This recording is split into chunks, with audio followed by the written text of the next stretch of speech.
just lucky, right? In other words, you worked on the LFP, and now the market demand is Well, there. the lucky is a prerequisite, but yeah, it's better if you've prepared. Yeah, I agree with that.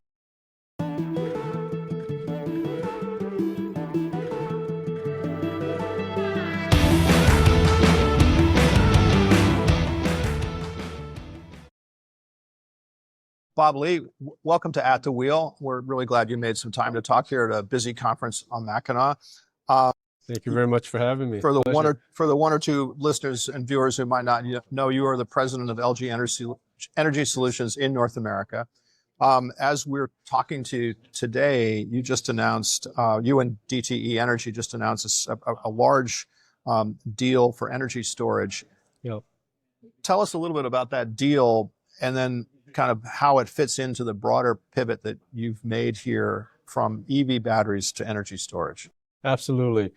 So first, this deal, we're really excited about it because this is the first project we know where there's a ESS deployment in Michigan made with battery cells made in Michigan. So we've been working with DTE to make this happen. And as you may know, our Holland plant's been in existence for 13 years.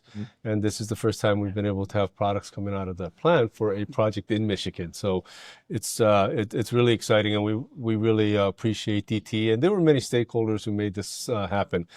I would say, yeah, so that comes in the context of our overall pivot, converting some of our capacity from EV focused products to energy storage focused products.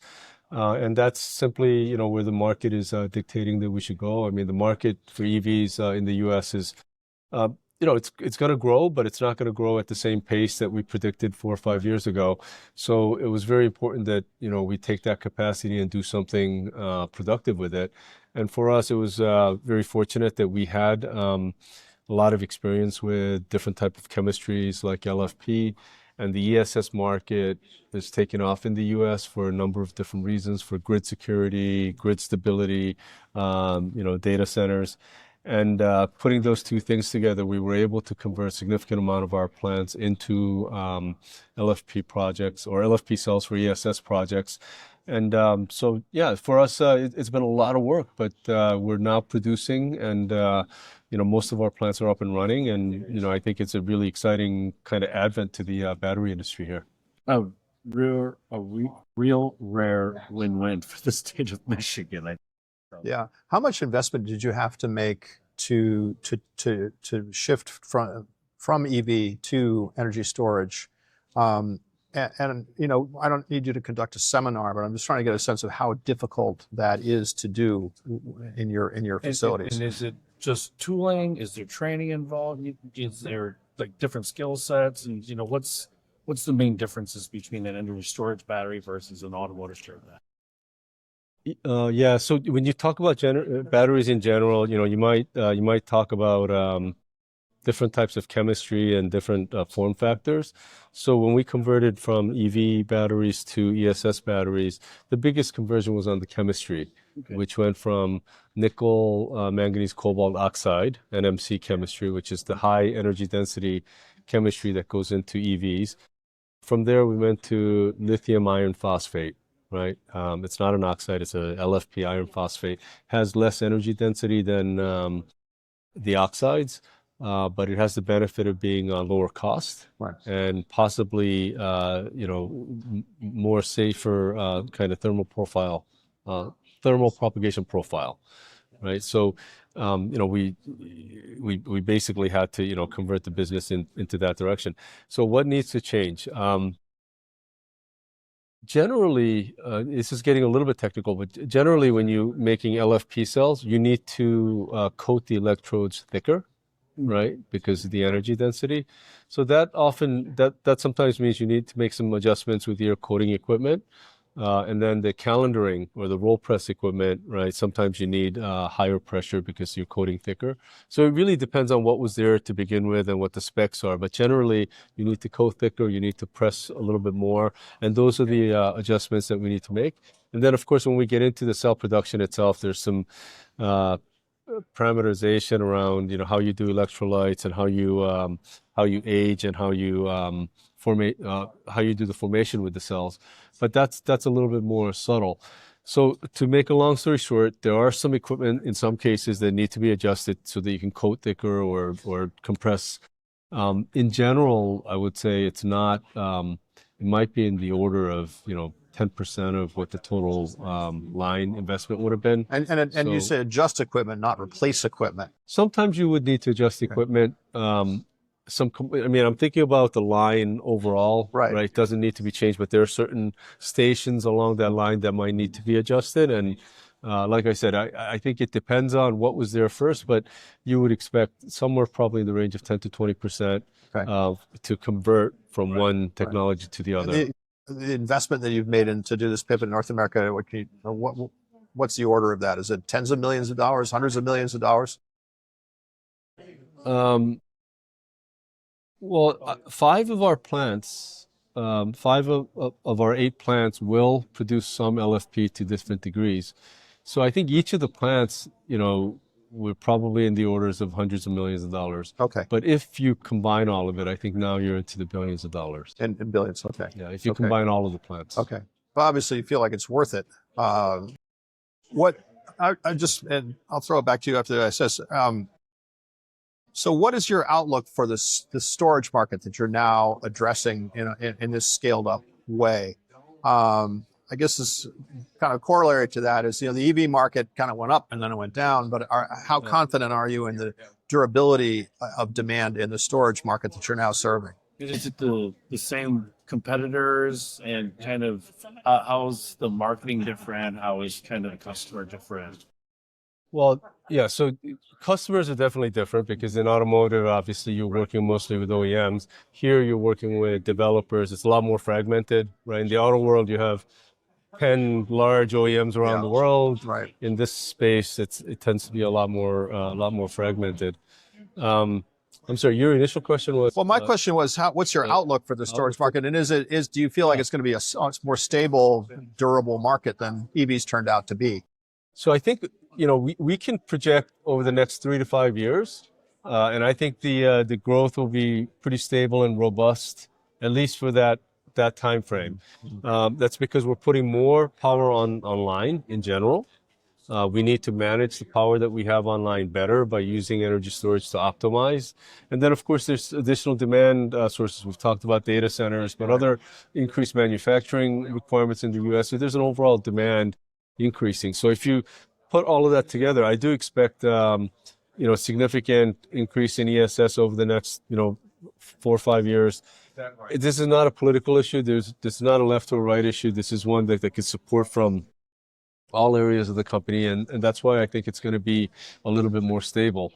I think when you look further out, as more and more energy storage systems come online, some of the dynamics may change on how the market behaves, and that's why it makes it a little bit difficult to forecast. Like when everybody has an energy storage system, then the grid stability changes a little bit, right? And then the value proposition for energy storage systems adjusts. So I think some of those changes as the market evolves are things that we're paying attention to. Right. But those are kind of outer year things that we can't be certain of. But I would say, for the next handful of 5 years, very stable, politically stable, and so I don't see a huge risk there. In terms of competitors, right? Your last question. So up until now, most of the ESS battery, or a lot of the ESS battery in the U.S. was actually made in China, right? And they were imported in, and Including Teslas. Including Tesla. So with investment tax credit, there's various different policies right now where there's federal tax credits if you use local content. So from that point of view, as I mentioned, we were the first ones who produced LFP and moved faster and more aggressively than others. So right now, we're the only ones making this product. I would expect 2 or 3 additional players in the market, let's say within a year.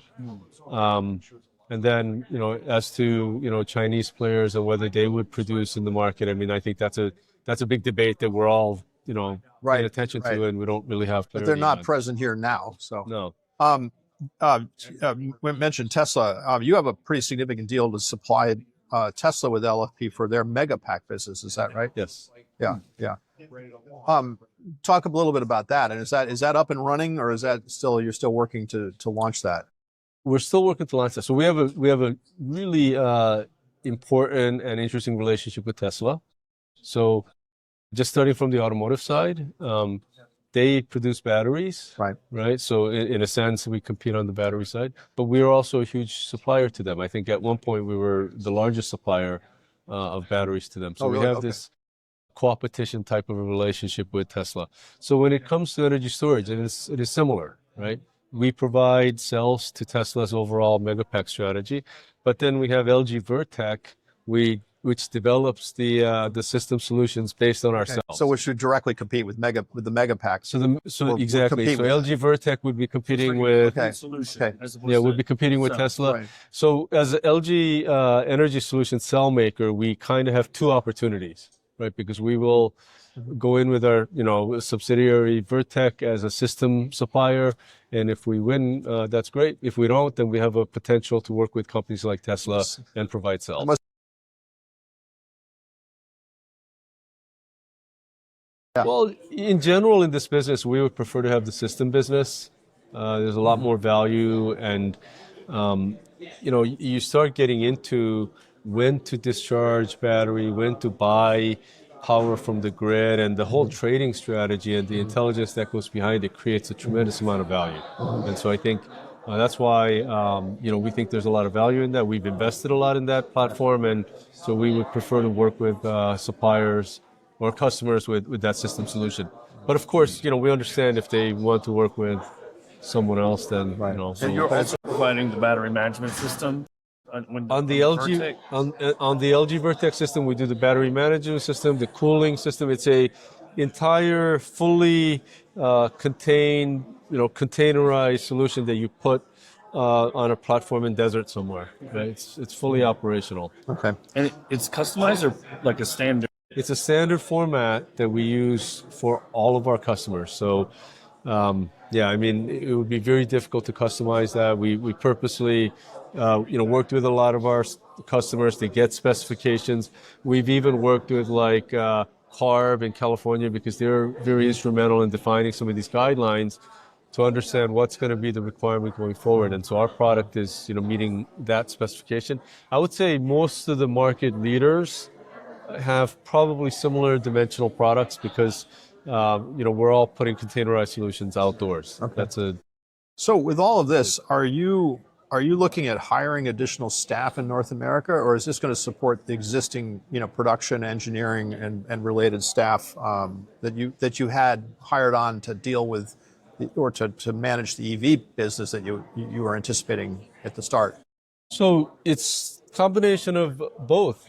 We have, as we pivot, we've had to develop new skill sets, right, to address the ESS market, different type of customers. There's a lot more maintenance and after service and field service type of activity. Okay. So it's a different setup, right? So of course we've had to hire, those individuals to support that new business. But then, we had a lot of experts in things like BMS, on, basic cell chemistry, which, they've been focused more on the automotive industry, but it was relatively easy to shift their focus and have them work on a different type of platform. So it would be a combination of shifting some resources from one part of the company to another, but we also did have to hire up in those areas where it's a new business area. So we're definitely can you say? And maybe this is a moving target, but can you say roughly how many jobs you've added as a result of the ESS or the storage move? I want to be accurate about this, so let me try to collect that and get that back to you, because honestly, I know we've hired a bunch of people and I've approved hirings, but I don't have it. You haven't aggregated, yeah. Right? Okay. Which would be a fair way for me to share that information with you. So, can you talk a little bit more about the opportunity you see with the data centers? This morning, Andrew Yang was part of the panel discussion, and he said that there's more investment in data centers in the United States than there is in office building space. So that seems like a tremendous opportunity. Can you talk a little bit more about how you're going to address or try to attack that opportunity? Yeah, so we're supporting several different segments right now. The grid stability and grid optimization is the bigger part of the market, right? So these are utilities who are putting in large-scale energy storage systems to manage their load and work off of their existing generation capabilities.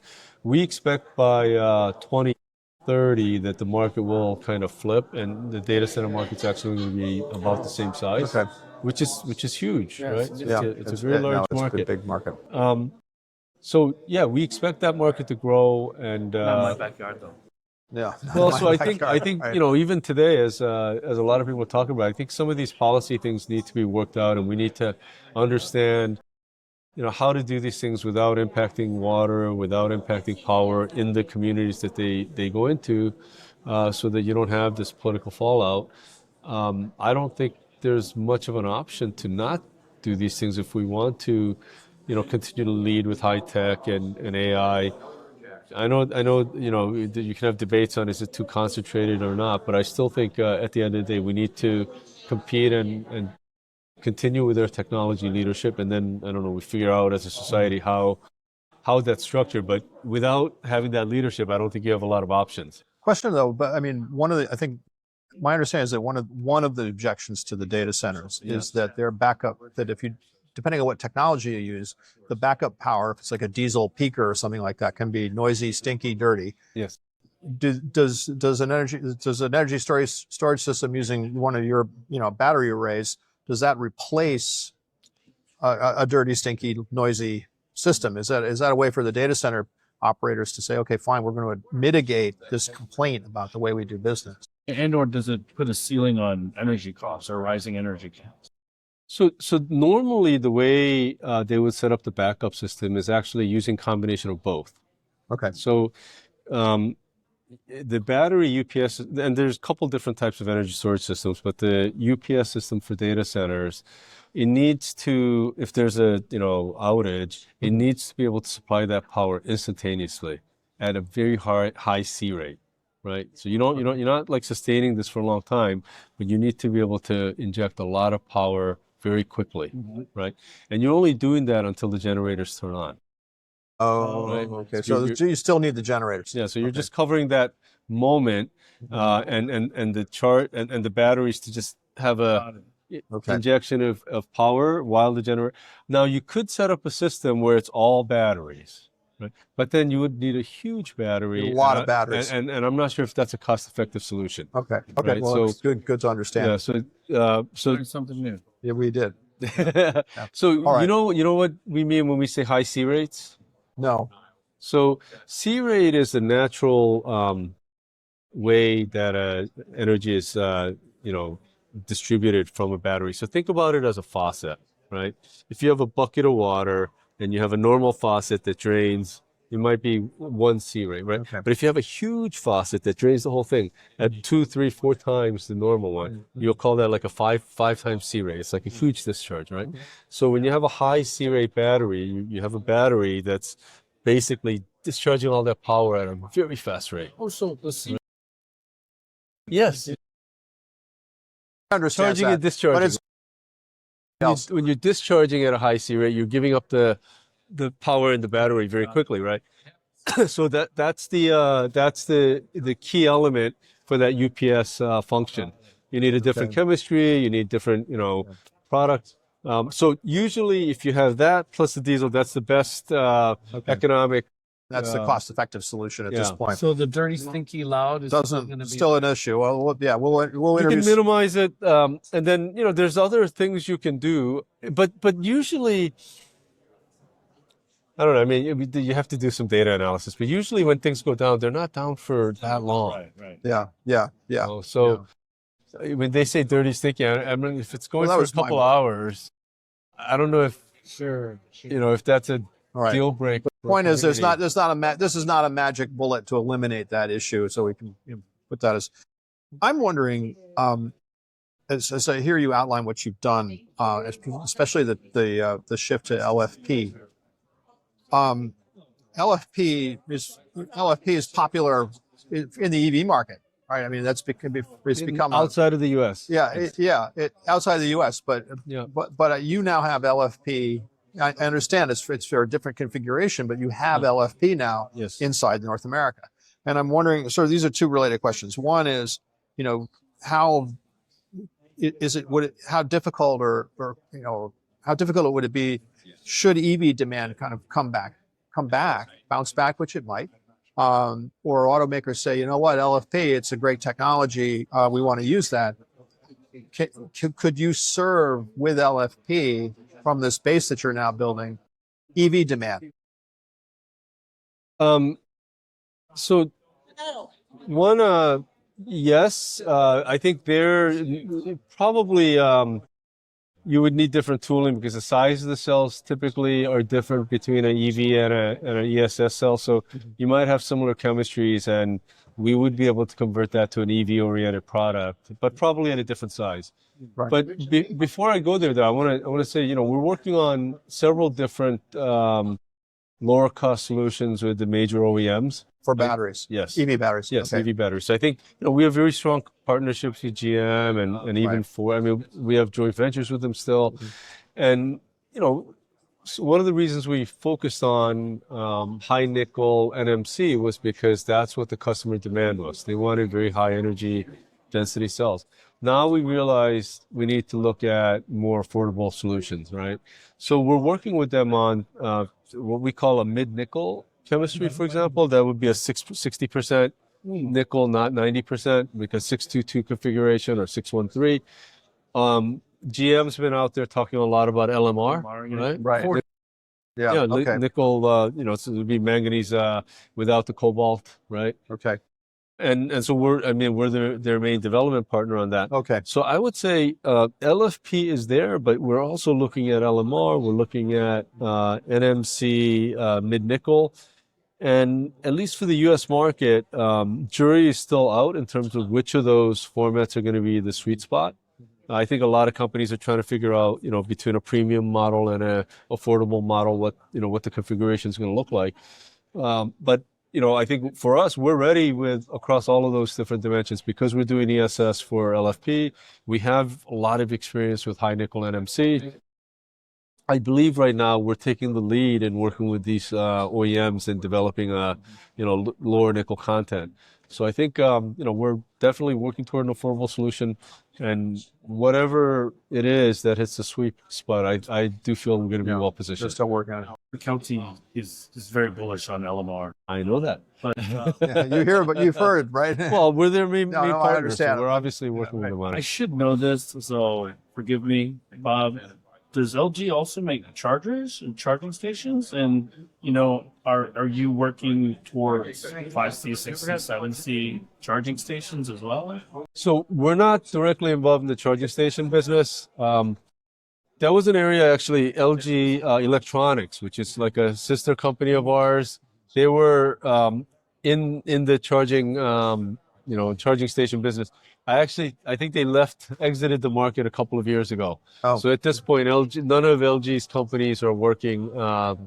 We do charging stations. What's interesting is, though, in this ESS business, we're working with charging station infrastructure companies like ABB and others, because they're also trying to figure out how to put a modest-sized ESS system in a charging station environment. Sure. Right? Yeah. So we're definitely working, on infrastructure with those guys, but we're not making the chargers themselves. Okay, because BYD, as you probably know, has a mega charger. Yeah. They want to put a solar panel over the top of that and then have a battery. So it's not pulling from the grid Right. all the time. Right. Because mega charger is 1.5 megawatts. Yeah. Or whatever. Well, and to your point about fast discharge of the battery, right? So I have one last question, and you may have one too. And I probably tried to swat at this a little earlier, but I'll come back to it. So as you look now at the book of business that's coming in, both from the EV side and also now the energy storage side, and you said you have what, five plants in North America. 5 plants in North America? 8 in North America. 8 in North America. Okay. 7 in the U.S., 1 in Canada. 7. Okay, that's a lot. But as you look at the potential business coming in, do you think you might need more? Or do you just have you have the room you need and the capacity you need to serve what you see coming in with the footprint you already have here? Let me drill down on that a little bit because Kevin Zerzin or Greg Zerzin had talked about let's make this a demand-driven economy for clean energy vehicles or ICE vehicles. But we see that Rivian's coming out to R2. We're supplying them. Right. And so the Bolt is coming out, the Equinox is already here. So there are some affordable cars with more on the way. So are you going to be able to go back and forth between energy storage and EV batteries pretty easily, pretty seamlessly? Is that kind of... Well, I think we can go back pretty seamlessly. That's not the issue. I think the question is just in terms of the EV demand. How does it come back, and when does it come back? Well, yeah, and I guess I mean, my question was more like the footprint of manufacturing that you have in North America.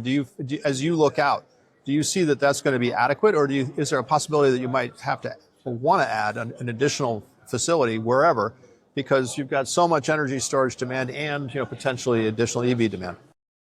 So I think when we designed all of these 8 plants, each of them were designed for 40 to 45 gigawatt of capacity. So that's 300 gigawatts of capacity from a building point of view. That can support 3 million EVs. Okay. Right? 100. It's a lot. So it's a lot of capacity.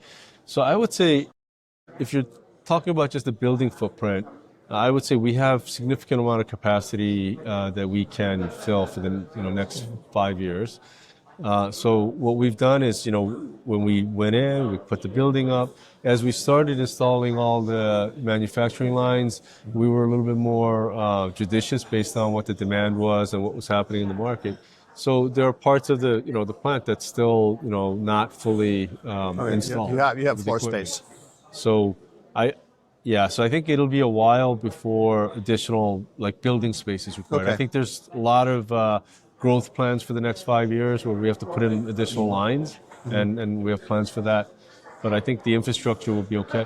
And if you do a little bit of research on the industry overall, right? So I just talked to you about my LG's capacity. Right. I think if you look at the overall market, we're talking about, I said 320 gigawatts for us, right? I think building-wise, there's terawatt of capacity in the U.S. building-wise. Okay. Building-wise, right? We're like 30%, 35%. Right. So a terawatt of building space out there. Yeah. So we're not using a terawatt of batteries yet. Yeah. So when will we start needing that or needing new buildings? I think it's going to be a little while. Okay. And the last question I'll ask is, with all this potential capacity that you have, how much are you looking at advanced manufacturing and automation to kind of be more efficient with some of that space?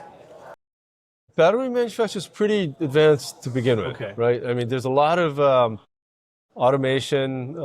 You have to really control the parameters, right? It's not only mechanical, you have to control temperature, you have to control humidity. So it's a multi-dimensional, right? If you're just doing mechanical, that's just 3 dimensions, right? But now you're adding other, right? So it's a very complex automated process in order to control. So I think that was kind of built into the original design. It's I would say it's a highly advanced manufacturing process, very different from manufacturing facilities from the past.